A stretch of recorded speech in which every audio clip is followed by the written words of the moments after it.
It wouldn't surprise me that if government is providing a service that people are comfortable with, that the numbers would rise. Medically assisted deaths in Alberta and Canada have risen year over year since its formal legalization in 2016, and more so in the last year since eligibility was expanded. Dr. Udo Schucklink has been studying MAID since 2009. He says this is a sign of more compassion for those suffering. Situation where we get legislation that is closer in line with the criteria in the judgment. Before that, we just had like an unconstitutional restrictive regime. As of March of 2021, your death no longer has to be foreseeable. In 2021, there were over 10,000 medically assisted deaths in Canada, a 32% increase since 2020. From January to July 31st of this year, there were 452 in Alberta, on track to surpass the 594 in 2021. Statistics show a majority of people who access it have cancer or have received palliative care. Next year, people suffering solely from mental illness will be eligible.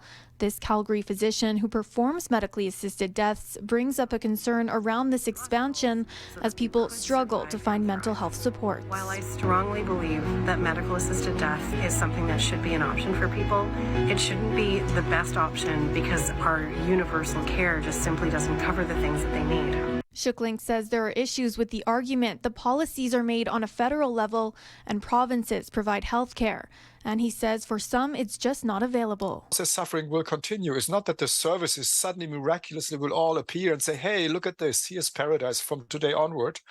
So to me, it's not clear why people connect these two things. Helen Long with Dying with Dignity Canada says people who apply are carefully assessed. And that includes that their suffering must be intolerable. So I think while these stories have certainly shone a light on the fact or highlighted the fact that social services are inadequate and that the government needs to do more to support people in living, at the same time, people should not be denied MAID if that's their choice and they do meet the eligibility criteria. Long says her organization hopes to see an option created where people can sign an advanced request. So if something were to happen and mental capacity is lost, a medically assisted death would be available to them. In Calgary, Taylor Braat, City News.